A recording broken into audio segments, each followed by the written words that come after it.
Hello. We're just getting sorted and I'll let Hannah get herself up. So Hannah's going to moderate the comments and pick out any other questions that we might have. Which way is the camera? The camera's here. Right, got you. While anybody is joining the chat, we have some questions that people have sent to me already, and I will go through some of these. Are you not going to tell them the most important thing first? Would you like me to let you do? No. Today is actually Hannah's birthday, so I feel privileged that we're taking time out of Hannah's birthday to have a live with you. Well, we're not allowed to go out, are we? No, we were going to go out for Hannah's birthday, but it's with the way that things are looking with COVID numbers, we thought it better not to push our luck. So we went round to Spargo's kitchen and he cooked up a birthday tea for us. Who have we got? The first question that I got given was probably one that I could talk about at length. It's quite a political question and one that might cause a bit of controversy. I'll leave that one for a minute.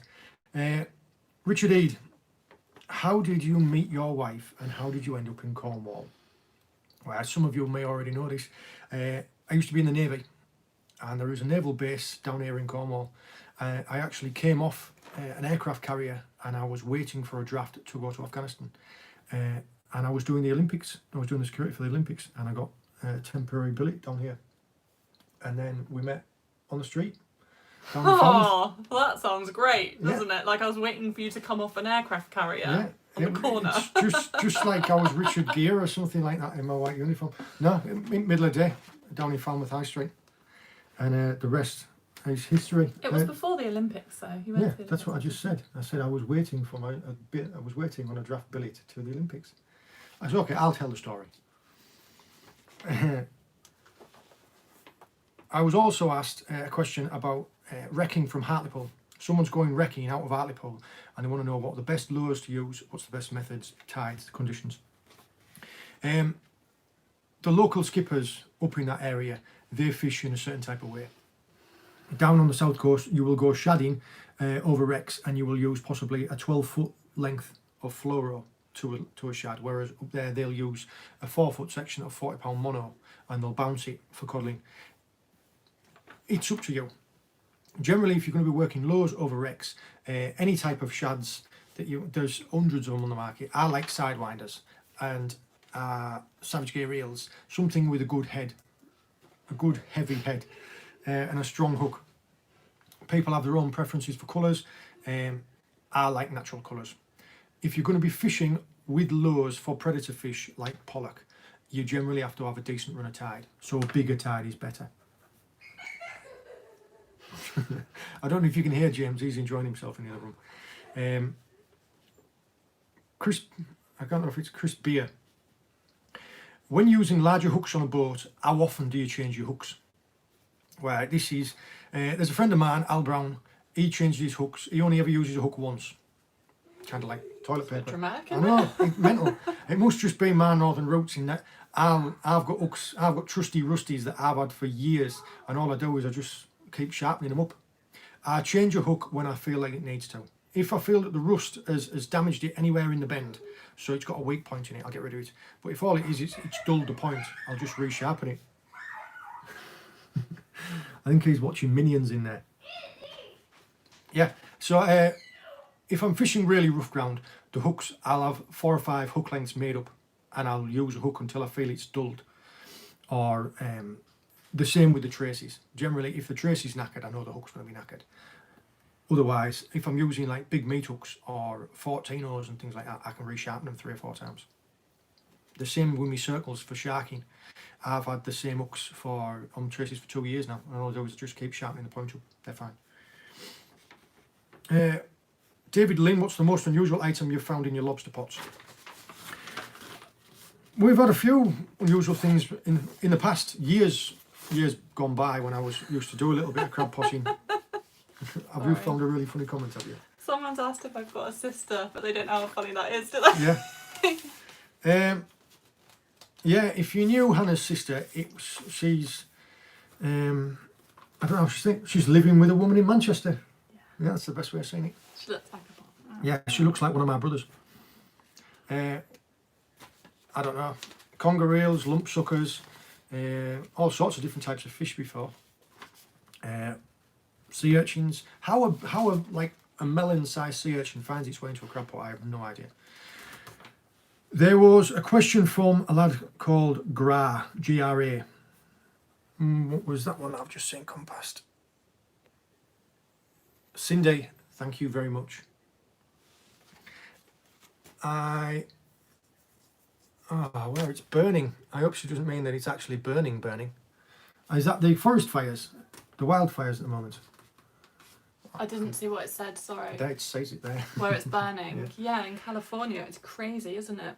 That's what I was telling you about. That's why it's changed. Hot weather here. Yeah. It's changed the jet stream and everything. That was something fascinating that Hannah had mentioned, is that all the fires over there, they're that fierce and have caused that much of an increase in the heat of the air that it's changed part of the climate and the Gulf Stream. It just goes through, it's almost like the butterfly effect, isn't it? That one ripple on one side of the world could mean a catastrophe on the other. It's incredible. The comment from Gra was, when will we be able to target tuna, and what are your opinion on the current regulations? Tuna here in the UK, yeah, it's phenomenal that we've gotten back. I personally, honestly think that if we want to make sure that they don't disappear again, we need to protect them completely, and that is by a catch and release fishery only. No commercial quota at all. That being said, because the country has no commercial quota, you need at least 1 tonne of commercial quota to have a catch and release fishery, which takes into account accidental mortality. If we can at some point somehow manage to get some of ours back, we used to have quota for it, but we sold it all. I'm not saying we as in Hannah and I, we as a country sold our quota because it's worth a lot of money, nobody wants to sell it back. If we can manage to get some of it back, that would be perfect. If we can manage to get a catch and release fishery, I think that will, it's a win-win situation for all.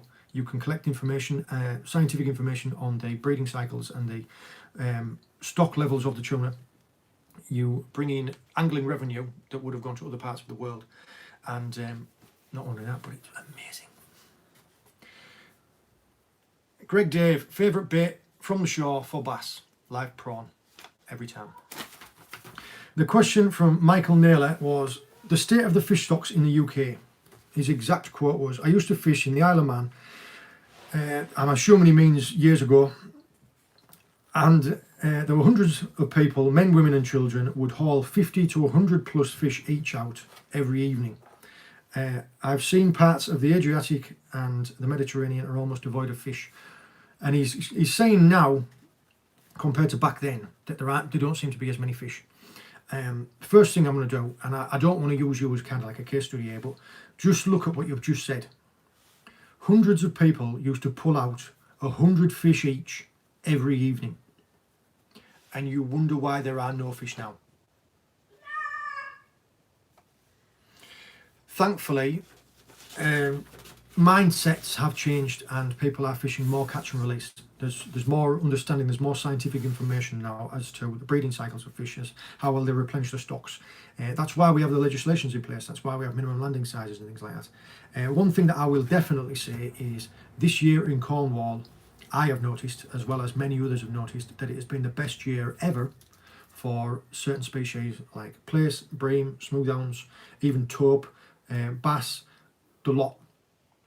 I honestly put it down to the fact that during lockdown there were not 24 foreign trawlers patrolling constantly up and down the 12-mile limit, because the fish managed to get past them and they're in the inshore waters now. That's what I think it was. We have some questions, do we? Ready? Yeah, go for it. Okay. Stephen Miller, he wants to know, do you have any advice for someone thinking about getting a kayak? He fishes the North Wales coast. Should he get one or not?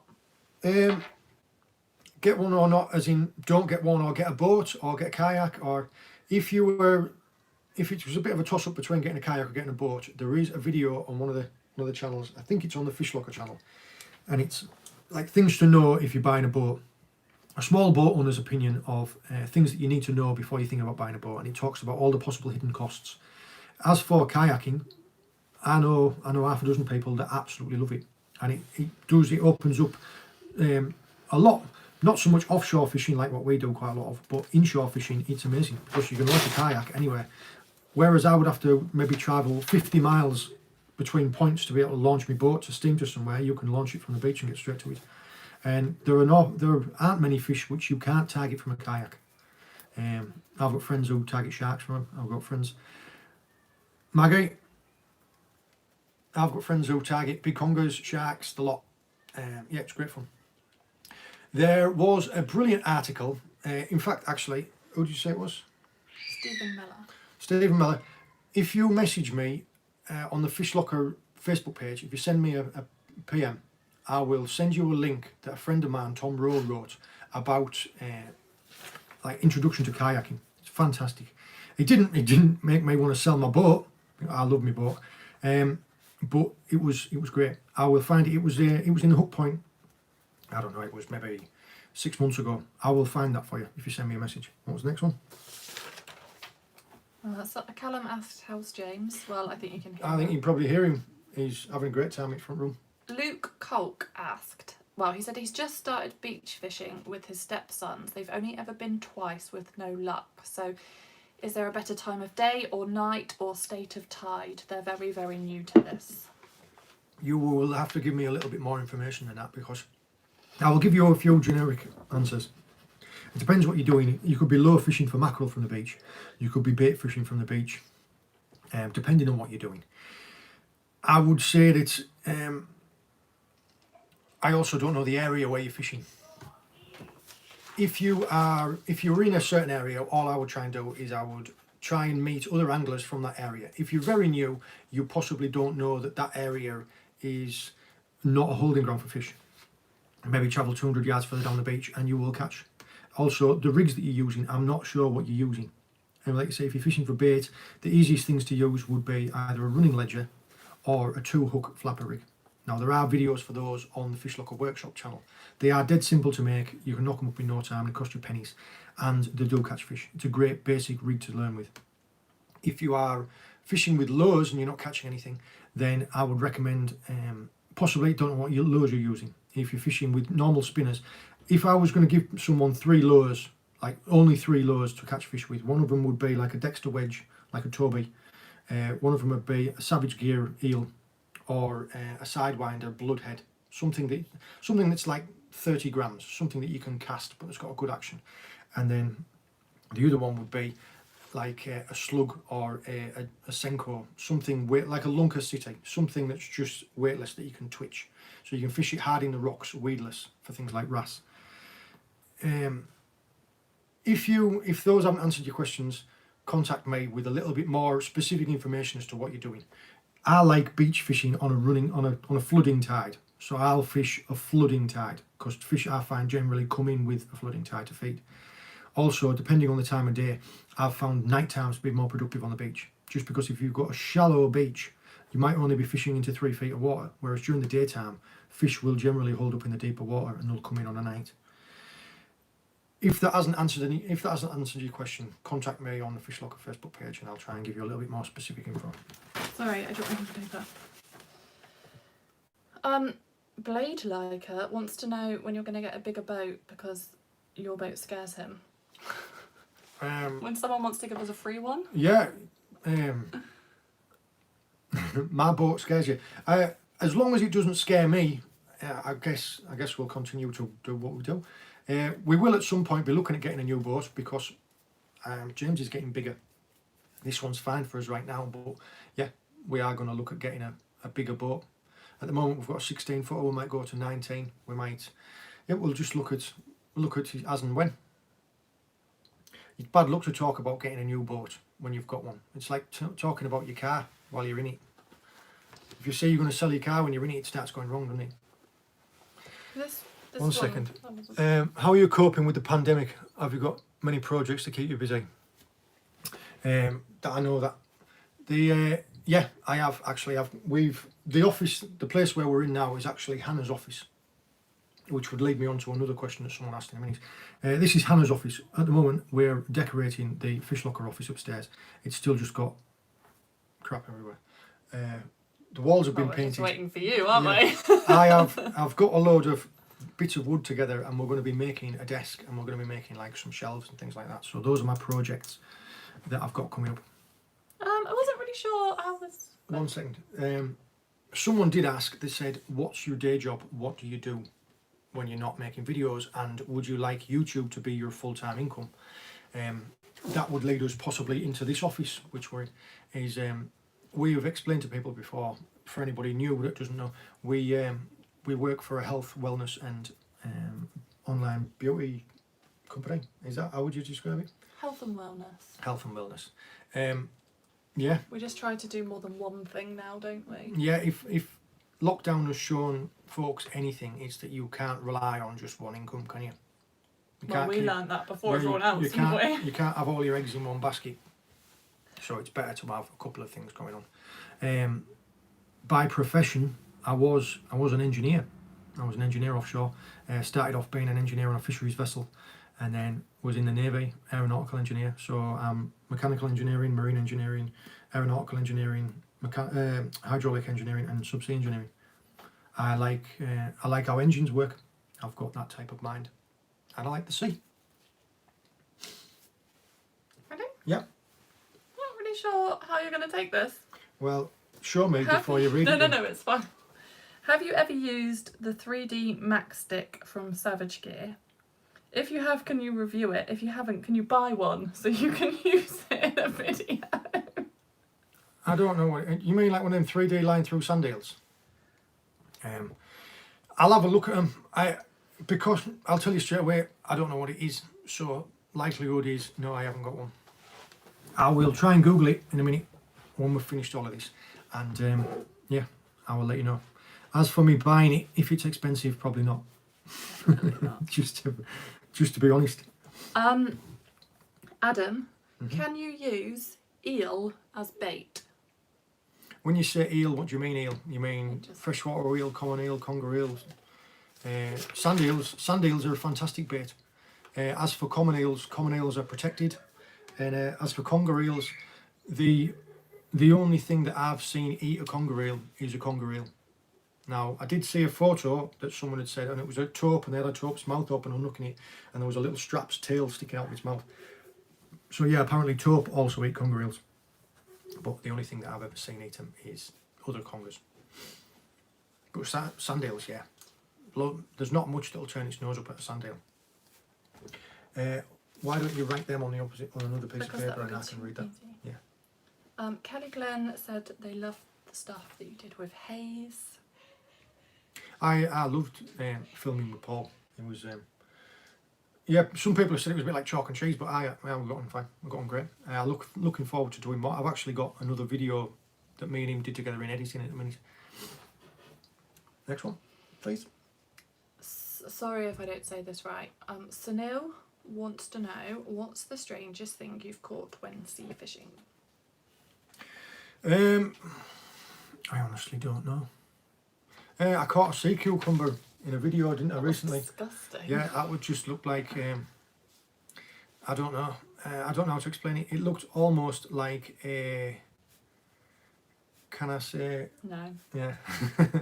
It looked like a black lumpy cucumber, and when I got hold of it, it squirted all this white stuff out of it. So yeah. I don't know if you want to talk about that. Right. This one. Fishing Tom, yeah, that's already been dealt with, mate. If you're questioning that, I aren't going to give it any more airtime than what it's already been given. You can just have that piece of paper. Ethan Clark, do you do much pike fishing? I really enjoy my pike fishing. There are a couple of videos on the channel already. One of them specifically targeting pike, and one of them just coarse fishing, and I catch a pike. I love it, but it's coarse fishing. When you're blessed with such amazing sea fishing that we are down here, I only do coarse fishing when I can't go sea fishing. I was hoping to do a little bit more pike fishing this coming winter. We will see how that goes. Well, it depends if we're going to another lockdown or whatever. We will see. We'll just be optimistic, quietly optimistic. Do you put your pots out all year? No, I don't. Main reason being is because in the middle of winter, when the waters are colder and when there are more turbulent inshore, everything, crabs and lobsters, they all go deep, they all go offshore, where the temperature is more stable and where there's less chance of being smashed against the rock by rough water. We will be taking them out of the water soon, probably in the next month or two, and then we'll be putting them back in again, probably Easter time, which will give me plenty of time over the winter to make a couple more and to fix any of them that were knackered. That's one of the things that's, that, like I've said to folks before when I've been going, oh, I've been foraging all time and I've been going down on all rocks and I can't find anything.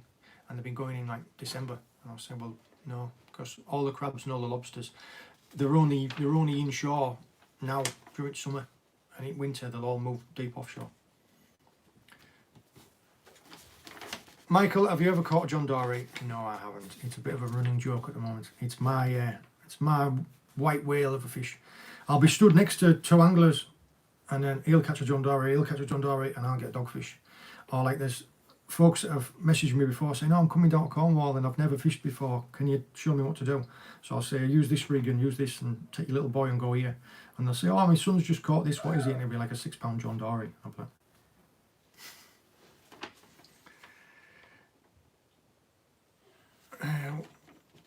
where are we based? Yeah. Where are we based? Yeah. Cornwall. I wasn't sure what you meant. That was Dave Bentley. Yeah. Our videos, we have a mix of them from all over the UK, but most of them are from Devon and Cornwall. White Van Man doesn't know anything about fishing, but loves watching, especially the sharks. Loves the foraging and the cooking. We do too. We like to think that we have a nice broad range of content on the channel. We are adding little bits every now and again as we can. Literally everything that you see on there is the stuff just that we enjoy doing. That's why we do it. We just enjoy sharing what we know and what we love doing. Yes, that is a tuna rod behind us. Well, it's the rod that I caught the tuna on. It's my heavy sharking setup. That was going to be the one that I was going to be targeting threshers with. I've seen a couple of people ask about clothing. What, like this clothing? Well, I mean, yeah, or... if we do girls and stuff, we do. I don't think the link's on here, but we'll put it on afterwards to the T-Mill website. If you look onto the FishLocker Facebook page, pinned at the top of the feed, there is a link to the T-Mill, which has got all of the clothing on. We decided to go with T-Mill because not only do they have, I was just going to say, a very proactive approach to sustainability. Is that the best way of saying it? Mm-hmm. Yeah, all sustainable materials. Also, they have a thing where if you buy a t-shirt or if you buy a hoodie or anything off them and you grow out of it, or if it reaches the end of its life, you can send it back for credit on your next one. You like when milkmen used to give you money off for giving you milk, but giving you your old milk bottles back. That type of thing. I thought that was good. They also do promotions every now and again, like a couple of weekends back. It was anyone who bought an item, they planted a tree. Or, yeah, I like that. What have we got? Oil the fish. Saw a Chinese couple catch a 5-pound bass on raw chicken and bacon. Okay. Yeah. Likely that will have been in Portsmouth Harbour because some of the best bass always used to sit just below all the aircraft carriers and well, not anymore, all the destroyers, and just wait for the GDU, like the garbage disposable from the kitchens, to pump out, and it was all like chopped up sausages and Yorkshire puddings and chicken legs. That was what all they used to be feeding on. So yeah, I'm not surprised. I've seen someone catch one on a chicken leg before, but it was like a barbecue flavoured one from I don't know if it's Sainsbury's down there, was it? Might have been Morrison's. There are other brands of chicken legs available, by the way. Are you ever going to fish for cod on your boat on the wrecks? No. No, the reason I've answered. Sorry, I've answered this before to quite a few other people. The wrecks, the area down here, we don't really get cod run. It's not like up in the northeast where that's their mainstay. Where if down here, if you were going to catch 20 fish, you'd be lucky if one of them was a codling. Whereas if you go a bit northeast, you catch 20 fish, you'd be lucky if like 2 of them weren't a codling. We just don't get them. We'll get a little bit of a run of them during the winter, but there aren't enough of them on the wrecks. It's if I ever get the opportunity of taking my boat somewhere else, then yeah, we probably will do. But we just can't do it down here. Next one, darling. Someone said they foraged a 98mm lobster on the northeast coast. Is that a good size for that area? Swanee 345. If you were measuring it like from the back of the eye to the back of the carapace, then yeah, that's a good one. If it was just 98. If it was just 98 millimeters, yeah, I would like to think that. I would like to think that if you were measuring it properly, yeah, 98 is a good size one. Obviously, if you've watched any of our videos before, you'll know that we harp on about all the regulations and the Vnotches and the minimum landing sizes. Yeah, well done for getting out there as well. It's a lot of people didn't realise it was possible until they started looking, and it's almost like when a penny drops. Once you start knowing where you need to look, once you start knowing where you need to look, things start jumping out at you. You've been doing it for ages though. I remember one of the first times that I came up to Whitby, like before it was even cool being a YouTuber, you took me lobster foraging on a beach that I can't say the name of because it's like blah, blah.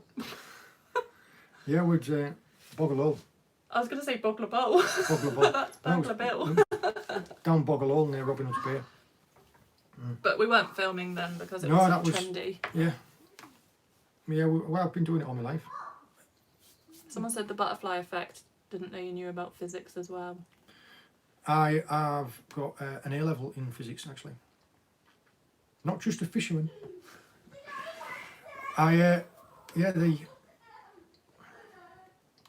Most of my childhood was playing with my brothers and sister and my cousins, either in the woods, down in the riverbed, or on a scar down off Whitby, Sands End, all the way from possibly like Goldsborough, Sands End, Brunswick Bay, all the way Saltick, Robin Hood's Bay, all the way past down to, well, not quite as far as Scarborough.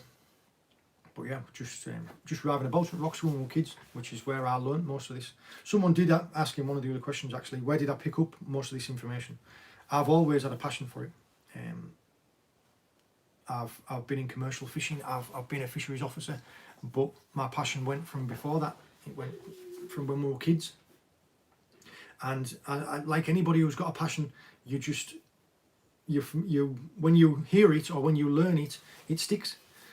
So there'd be a time when I was young and I'd find a crab on the beach and I wouldn't know what it was, and I'd take it home, or I'd take a picture of it and I'd look it up and then I'd remember. So all the information that we share so freely, it's just all been topped up over 30 odd years of doing it. Okay. Jack Street wants to know if you have any tips for catching schooly bass, and that was supposed to be flounders, from an estuary. Yeah, whereabouts is the estuary? Down on the south coast, I would be surprised if you could fish in an estuary with any type of bait and you wouldn't pick up a schooly bass. Because down here they're just known as like 6-inch bait robbers, spiky bait robbers. If you watch actually, yeah, that's a good one. We have a video that came out earlier on this year, probably, I think it was just before lockdown. I think it was the video that got out just before lockdown, and I was targeting gilthead breams. I can't remember what time of year it was, but it was just when the bluebells had come out. And that will show you perfectly. It'll show you the baits, the rigs, because I think I had something like 10 schooly bass. But yeah. Ragworm popped up, live prawn popped up. Peeler crab, if you've got enough of them that you want to use them up on schooly bass. Sorry. Oh, when we went to Spargo's Kitchen earlier on, Jim, You overindulged. I overindulged in lemon drizzle cake, chocolate cake and nachos. Someone has asked, Dane in Missouri, oh no, you've just answered how you got so knowledgeable. What's the strangest thing you found inside a fish?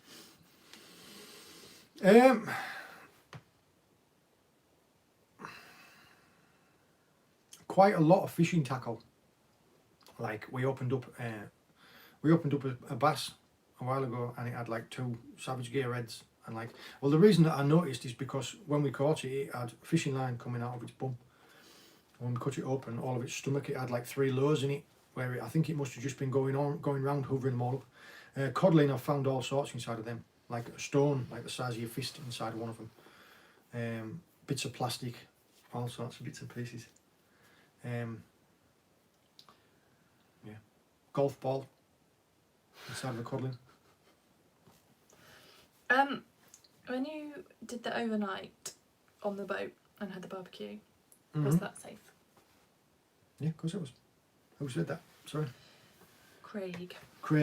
When you say was it safe, I'll go through the different safety points. First of all, you'll see that I'll always wear a life jacket. Also, the area where I was anchored up, I'd chosen that specifically. Now, the first one, I had to go to several areas just because I got absolutely plagued out by dogfish and little tiny eels. But every single time where I anchored up, I was anchored up in an area where it was outside of a shipping channel, where there was no chance of me breaking anchor and then ended up on a rock or something like that. And someone else knew where I was. Where I was when I was... Did you eat all 4 burgers? Yes. Gladly. Easily. I don't even want to know what you had for breakfast this morning. 2 steaks. Someone actually asked What? if you've lost weight, but I don't like telling you that because then you make me feed you more. I think I've just trimmed down a little bit. Oh, someone's also asked if you're growing a goatee, but No, your it's just the way stubble the light always works. does that though, doesn't it? It seems to go darker around here. It's the gypsy in him. Yeah, the anchoring up when I was offshore, that spot in reef, one of my good friends who's got a charter boat, I'd told him exactly where I was going to be, and I spoke to him just before I went out, and he knew that I said, right, I'm going to be here from this time until this time in the morning, and if you haven't heard from me, you know exactly where I am. Also, like I say, you weren't going to get any big tankers going over there because it was a shallow reef. There should have been no other boat traffic, even though I did have a light on. I did have a deck light on all night. Not my big lamp. I had a light on all night. And what was there? I don't know. Probably 4 hours when I wasn't awake in darkness. So yeah, perfectly safe. If you're talking about the barbecue, yeah, I covered the safety aspects of the barbecue in the video. John. Yes. Asked, John, can you fish a 3-hook flapper on a bubble float for sea fishing? Bubble water float? You can, but it depends how you're going to do it. Sometimes you can fish 20 hooks and you call it like a washing line rig for garfish. The only thing that you've got to be careful with is when you cast that it doesn't all mangle up and become snarled up. If you can do it, easiest way to do it is to get like a little tiny like half-ounce lead and then to cast out with that. But sometimes you can fish in between 2 floats. That's why it's called like a washing line rig.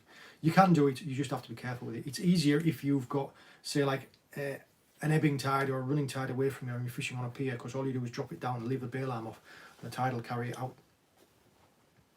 I'm sorry if we're missing any of these. No, if I don't answer it, if we miss your question and we don't get to answer it, don't worry. Send us a message.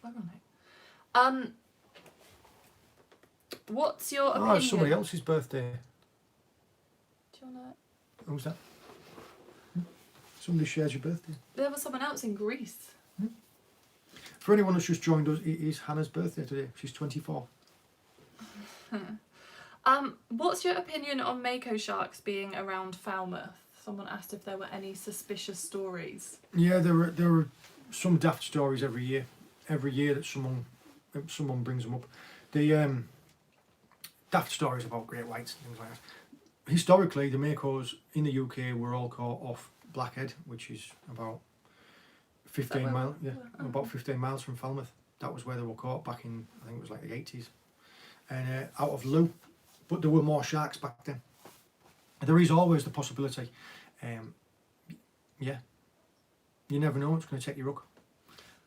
Someone asked if foreign trawlers can catch tuna Yes. in UK water. Well, it depends if they've got quota. If they're from a country that's got quota, then yes, they can. Which is frustrating because the likes of, even though I wouldn't have kept the ones that I caught, if fishing rod and line in my own boat, in my own waters, just completely on my own, I had to let them go legally. You're not allowed to target them, you're not allowed to keep them, you're not allowed to do anything with them. If you do accidentally hook one, you've got to release it as quickly as possible, as I did. And yet a Spanish boat could come here and could take 100 ton of them and then could take them back to Spain, and they're allowed to, and we're not. Tom Fox is thinking of buying a parrot and he wants to teach it some of the FishLocker phrases. Which one would you want it to learn? Get a rink bucket.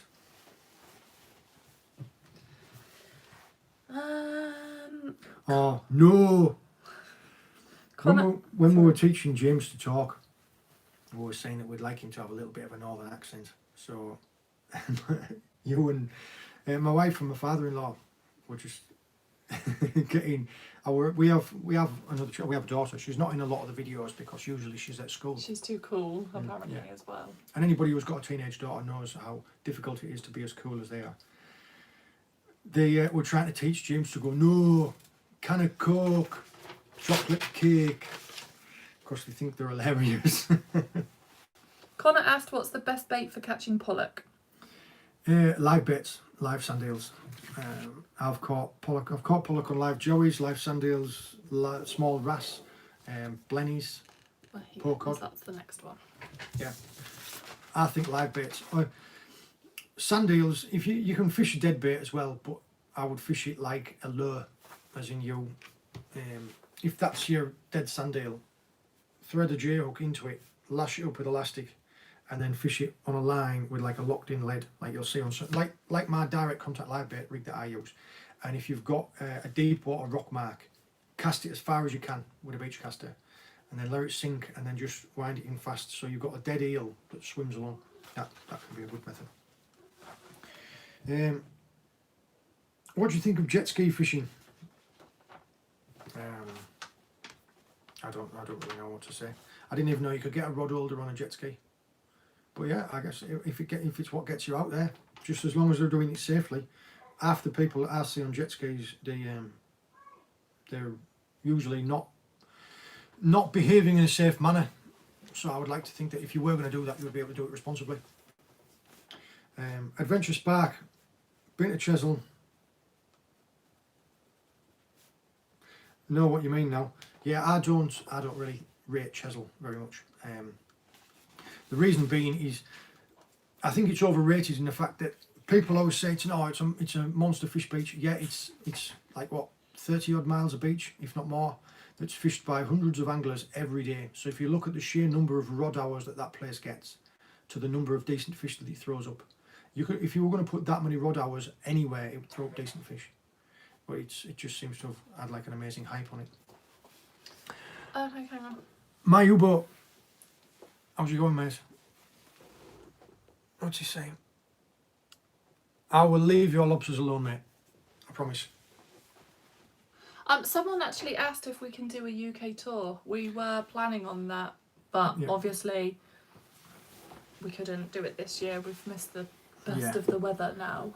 Yeah, there's certain places where it's no good to go now anyway. We're going to go to Scotland for quite a bit. But the midges, anybody that knows up there this time of year, they're just oppressive. They just make you want to rip your skin off. So we might get chance. If we don't go into another lockdown, we might get chance of going some places. But unfortunately, this year, for many people, you've just had to change your plans and kind of take the hit, haven't you? We're planning, hopefully, something exciting for next year, though, aren't we? Yeah. Someone's asked if you've caught or speared a triggerfish this year. No, I didn't. I don't spearfish. Also, I haven't caught one this year. I've hooked a couple in my life. I've had them to the side of the boat and I've had them to the side of the pier, but I've never had one on the boat just because they're notorious for biting you off. I haven't specifically targeted them. If I was going to, then I don't know. I might stand in it. An even's chance of getting them. I know where they are. As for spearing them, I was out with Paul from Hayes Outdoors recently, and he did get one with a fantastic shot. It's nice to see that there's so many of them in the area. Okay. Woody Hood. No, someone alluded to this earlier on. We have had crab pots stolen throughout the year. We've lost 4 crab pots throughout the year. We haven't just lost some. What has happened is someone has been watching an older video and seen that we've had crab pots stolen and has started talking to folks about it. We have lost some over the year. We haven't just lost some now. And yes, I do still hold the British record for sea bass. I'm writing this down. Andy went to Polperro and he said he would love to fish the harbour there. Have you ever been or fished it? Where's Polperro again? Half of these places around here, they've all got the same name or some weird name that I don't know. I know where it is, but I don't know what it's called. What's your favourite fish to catch? Any of them. All of them. Whichever one's on the end of my line. Unless it's like the 40th dogfish of the session. Polperro's near Lou. No then. No, I haven't. No, I didn't think. You have been up to Lou once, haven't you? But you A couple of times. turned around again. Yeah. Have you ever fished West Bexington? I'm going to say no. It rings a bell, but I can't think of it. I don't do an awful lot of shore fishing just because I have such good sea fishing. I don't know what to say about that, yeah. I'm going to read this one out because it's too long to write down. Okay. Hi, it's Matt Seymour. It's Matt, Adam's mate. Thanks for the hoodie. Molly caught her first bass, plus a £6 pollock the other morning at 6:30. It was amazing to see her face. Love you, Matt. Brilliant. I love that. I love any type of success story like that. It's this is what it's all about. It's sharing what you know. I think if everybody shared what they know, you don't need to know an awful lot for it to be worth sharing, because that little bit that you know might be the one thing that somebody else doesn't that helps them catch that fish. Yeah, if we all shared what we know, we would all know an awful lot more. Can you do another shore fishing for pollock? Possibly, yeah. When the conditions are right for it. We've got that many plans for different things. I've got to take James out to go and catch a plesiosaur as soon as possible, and then we've also got to go camping, and then we've got to find what was it? He was telling me the other day I need to go and take him camping where the Indo raptor eggs were. So yeah, if somebody knows where there is, if there's any spaces at Camp Cretaceous or at Jurassic Park, let us know, because we need to go camping there. We really want to take him to Universal, don't we? I know you fished in the US. Have you ever gone to the Great Lakes? No, I haven't. There's so many places we want to go, isn't there? In America. What is your bass record? I think officially, I think it's something like £19.12. But when I caught it, it was like £21. Someone said booby trap the pots. Well, like with what? A pinching animal. Like, Little pinch your fingers. Yeah, there's nothing you can booby trap them with unless it was going to be explosives.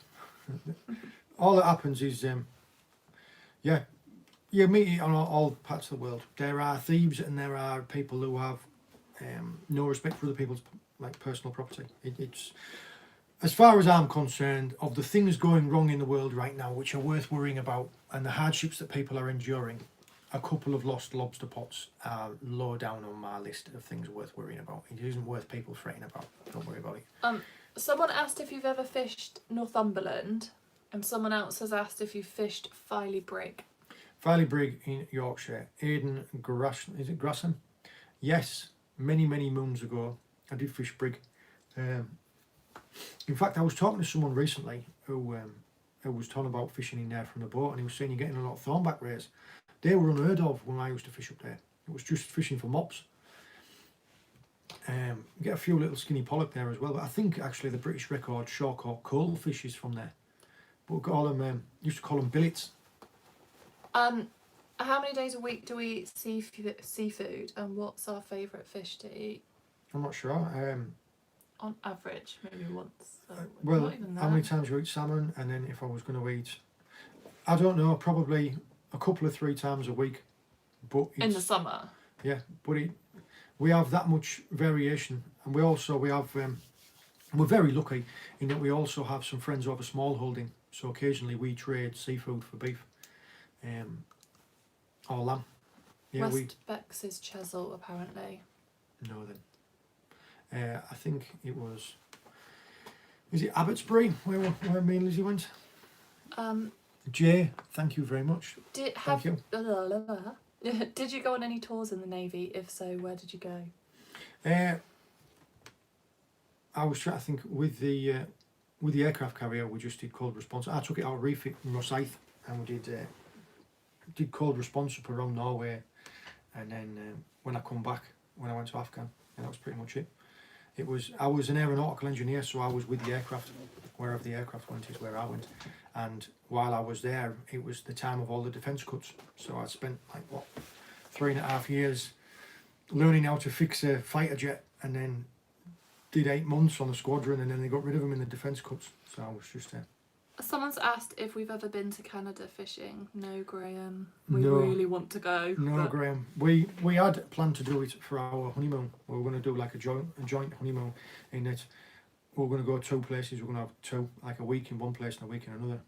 And yeah, we had hoped to either go Alaska or Canada, but we haven't had the chance yet. We are looking to in the future. Never know. You might see a video in the future. Do you like fishing in Cornwall? Yes. I think that's pretty self-explanatory from the videos. Yeah, I love it. That's another one of the reasons why we're here, why I stayed. Are top knots tasty? Top knots.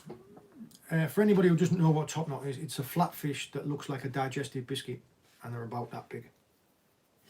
I imagine that you would need 10 of them to make a sandwich. I have never eaten a top knot. Anthony just said that they're going too fast. He fished the sturgeon on the Fraser River. That was something we talked about, wasn't it? Yeah.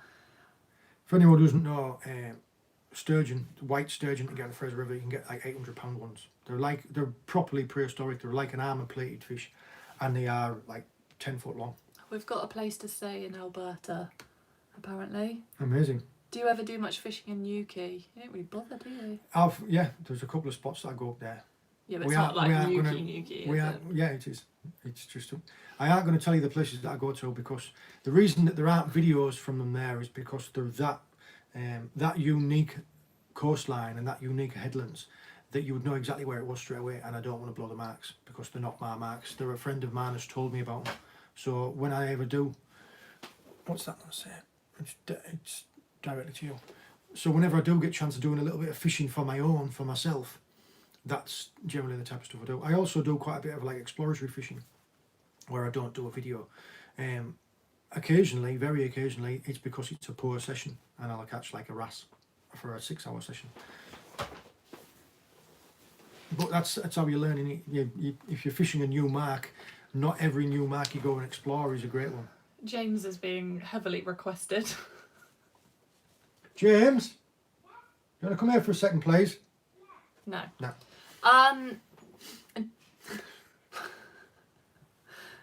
I'll find you a Kinder Egg. The lobster platter plate, the lobster platter, the serving platter that we use in most of our cooking videos is from a company called Cream Cornwall. They have a shop local to us, but they also have online. You can buy online, and they ship internationally as well. Tim H, gooseneck barnacles. We very, very rarely get them here on the south coast, just because there's not an awful... The wind has to be in a certain direction. Goose barnacles are like an open sea barnacle. They grow on driftwood and bits of flotsam and jetsam that have been open ocean. So there are areas like of the north coast and around Sennin and the spots where when they get like a big Atlantic swell coming across, it carries stuff. But in order to get past Mounts Bay and past the Lizard, it has to have taken an unusual route to get round here to us. But a gooseneck barnacle is not like the little barnacles that you see. You don't have to, just come here it's for a all second. right. Let me have a look at your top. Wow. You've got a nice marble top, haven't you? You all right? Yeah. You going to go back again now? A wave. You still got Give me a wave. Go on, get going. I want to send away. All right, I'll find you one in a minute. You know we haven't got anything. Mm-hmm. Yeah, gooseneck barnacles, they can be like the size of your finger, and they've got like a beak on the end. You find them sometimes on, like, if a big tree trunk washes in, you'll find them all stuck to the side of that. I hope that answers your question. In fact, actually, when I was up in Wales recently, we found a load of them on the beach, all hanging onto bits of seaweed. Someone's just said they've spent 5 minutes wondering who the young lady in the blue top was. Can they see something we can't? No, Don't scare John. this is. He won't sleep tonight. I don't watch scary films because I don't do well with it. I don't. There's a scary film like where there's something in it. What's it called? It was that one with a clap. It's something in it, and like there's this creepy thing that goes Annabelle. like that. And then I was staying in a hotel one time when I was away at work, and it was pitch black, and I was laid like almost half asleep. There was nobody else in the room with me, and it was dead silent. And out of nowhere, it was just like, yeah. I would still talk about it now. A couple of people have asked if you do any type of guided fishing or foraging. We do a little bit. The reason I say a little bit, right in a minute, is I don't do it as a full profession. I don't do it as a full job. There are guides and people around here who do it, and that's their only income. I don't want to start taking anyone else's business away from them when I don't have to. We do occasional ones, and the FishLocker charters that we have been doing, if anyone's seen them before, there are a couple of links to them that I've done on the FishLocker Facebook page. There aren't any videos about it just because I'm too busy. Anyone who's been on one of those charters knows that I don't stop from the minute you get on the boat until the minute you get off, making rigs, baiting rigs, guiding, teaching, showing everyone, or dealing with fish. Occasionally we have done like one or two like rock pooling ones. I won't take you out foraging because we don't reveal the locations of the places where we go foraging. I made that mistake a while ago. Someone who used to be one of our friends, we revealed an area where we wanted to go, and we were like, look, just be really careful, don't tell anybody, and be mindful about when you're taking them. And instead he took one of his idiot mates down, and they took 2 buckets of scallops each, and then publicised all over Facebook where it was. And then the next set of big tides, there was 200 people down there tagging the location on Facebook, and the place is ruined. When I say the place is ruined, I mean the ecosystem is now destroyed forever. All because he was an idiot. This is why we don't reveal any of the locations. Thanks, Phil and family. Have you ever fished? What's that, St Abs? Yeah, Scottish border. It's a beautiful fishing village. The Avengers was filmed there. But don't tell James that. Is that the one where it was the second Asgard? Oh, I remember. Where Phil's got like a real fat belly. Do you like fish and chips? I absolutely love fish and chips. I am from Whitby, which is the home of good fish and chips. They are amazing. James, I think there might be one in the kitchen somewhere. See if you can find it. He's like a truffle pig for Kinder. Have you ever thought about running your own charter boat? I have thought about it. What I will say actually is we've been going on now for 52 minutes. We will wrap this up at 1 hour because it is my beautiful wife's birthday. You don't want to go on your own? Alright, come here and then we'll go in a minute. Right, I will let you go and find him some sustenance. You alright? Who have you got on here? Sit on my knee now. Oh! Whose birthday is it? It's Mum's. Mum's. What were we talking about?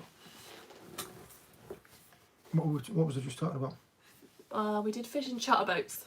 Right, yes. The FishLocker charters that we do, they are, in order for me to be able to take people out professionally guided on my boat, I would need to get my boat coded and insured, and I would have to do all the way through that. And in order to be able to put the outlay for that alone, I would be in a hole for about 40 grand. And then to be able to take people out, I would only be able to take a maximum of 2 anglers out. So to make it worth my while, I would have to be charging you 250 quid each. And it's just not. I mean, it's a hard time for everyone at the moment, isn't it? There's people being laid off. We've just come out of a recession. Not only am I not gonna put myself in that hole, but I can't be expecting other people to be paying that amount of money. So all we have done already is I'll take guided trips on somebody else's charter boat. We work very closely with a local charter boat who is a fantastic charter skipper. He's who I fish with, and he's one of the reasons why I really like him as well is because he is, although he can be a bit of a grumpy soul, he does really know what he's talking about, and he likes sharing and teaching. So all I do is we will take a party of, at the moment we can take 5 because we're allowed to take 6 and I am one of the 6. We'll take up to 5 anglers out and I'll take them guided on his boat. So me and him will talk about, well today it's this type of tide, we'll go these wrecks and then we'll do this ground and then we'll do this. Him and I will make a plan and then we'll go out and fish and I'll guide you each one of you.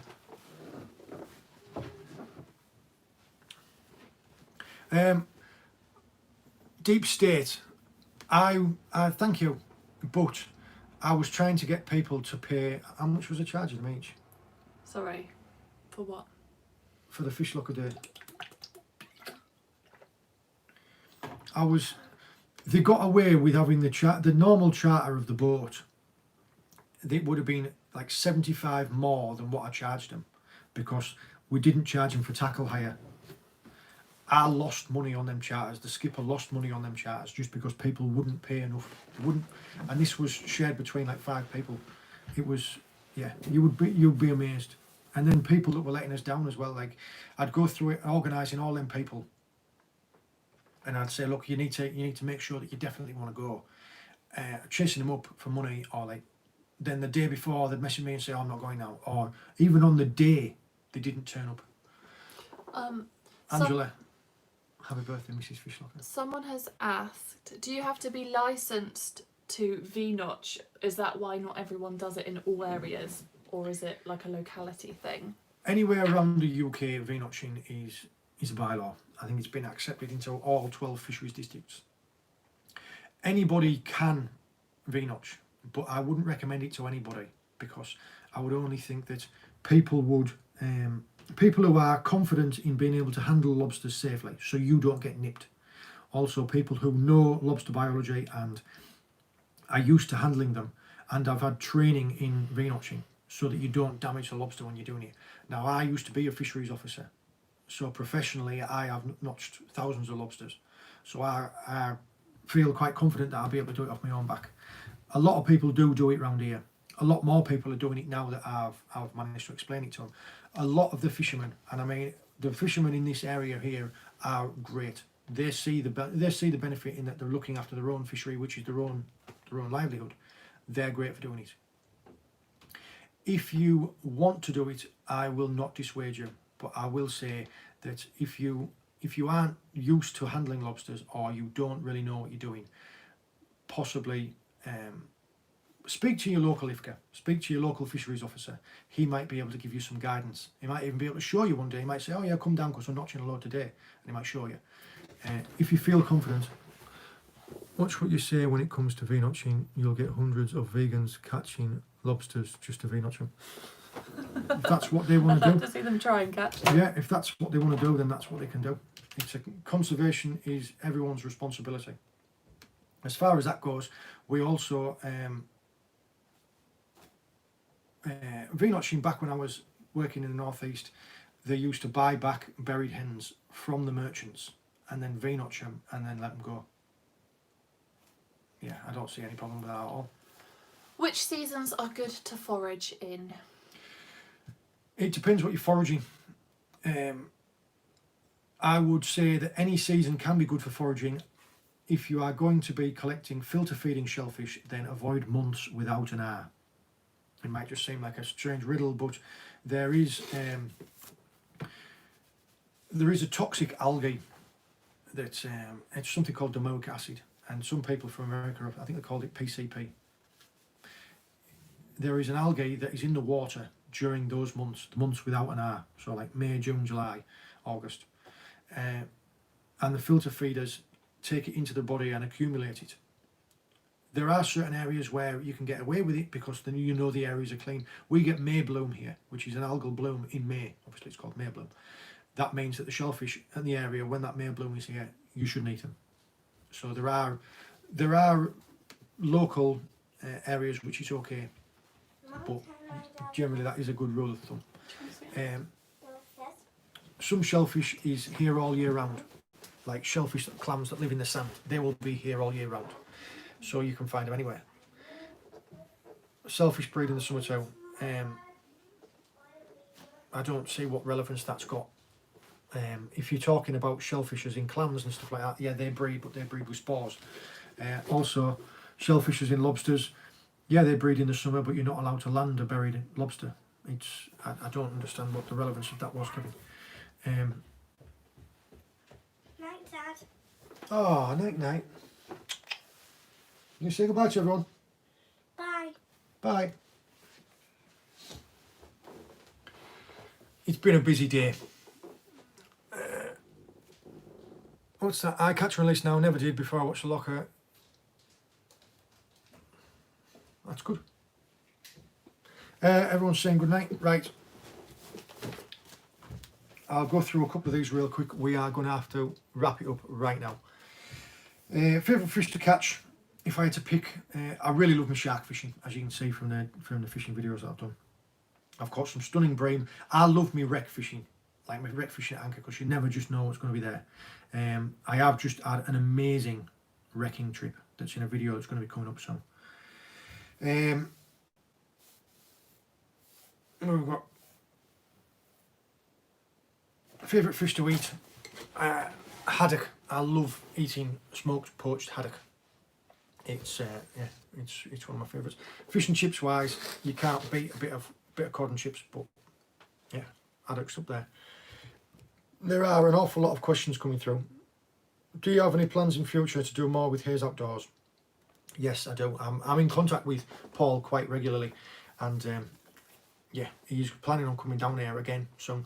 We have quite a lot of I was going to say interesting and exciting plans in place, but I'm not going to publicise them now, because what we have had in the past is we've had people watching these lives and then taking the ideas and then putting the videos out, and then when I do the video later on, they'll say I'm copying them. We've been having quite a lot of that lately as well. We have. I've just seen one of the comments flick up there. Everybody who's given like a super chat or a sticker or something like that, that is fantastic. Thank you very much for that. It's nice. It feels brilliant to be appreciated. We do this because we love it. We love sharing what we're doing, and things like that. It does pay for the fuel, and it pays for the bait, and it puts diesel in the van so that I can go out and travel somewhere and go. We have started doing, which is because people have requested ways of being able to contribute to the channel and support us, and even instances like the Vnotching clippers that I have. Someone donated to the channel and I bought some Vnotching clippers, and then a fellow contacted me one day and just said, how far do you go sometimes? How far can your boat go? How much does a can of diesel, how much does a can of petrol cost? And I explained to him, he was like, well, where would you go if you could, but it's been expensive. And I said, right, well, there's an area where I can go and fish for blonde rays, but it's going to cost me 60 quid in fuel to go there, and I haven't justified it yet. And he says, right, well, I'll give you the money, I'll buy the petrol. So he did that. We have started a Patreon account, and the people on it that we've got already, they are long-term loyal supporters, and we talk to them quite a lot on the comments. It is a closed network where I can talk to you all individually via Messenger, and I do put extra onto there. I'll post onto there every day with a little bit of just something that we're doing. Early releases. What I'm going to try to do now is we never sit on a video for very long. We'll try and get it up as quickly as possible, just because we don't like to like when you're reading a sea angling magazine, not when you're reading a sea angling magazine and it's got a feature that was from 4 weeks ago, it's not even relevant anymore. So yeah, we try and get the videos out. I will make sure that I get the videos up a day or two early, and they have early release inside the Patreon. And also, if there's anything that doesn't make it to a video, so if there's a little clip, like a really good fish from a really bad session, that'll go onto there as well. We do have some incredible, and I mean I don't like to toot my own horn, but this drone footage, I've just got a drone. I've been talking to Joe PK, who's got his own channel, and he's got some fantastic drone footage. And then when Paul came down from Hayes Outdoors, he took his drone out and got some of the best drone footage I've ever seen in my life. One morning we were out fishing, just when the sun was rising, and I thought, yeah, that's it, I'm going to have to get one. We got some drone footage the other day that was exceptional. So much so that we're in talks with the BBC because they want to use some of it. When that's up, when that's ready to be used, it'll be in one of the fishing videos. But that's the type of thing. We haven't done a live in quite a while. I'm sorry, we're just so busy. We will, if it's the type of thing that you want, if it's the type of thing that you enjoy, we will endeavour to do more. We might do one a month.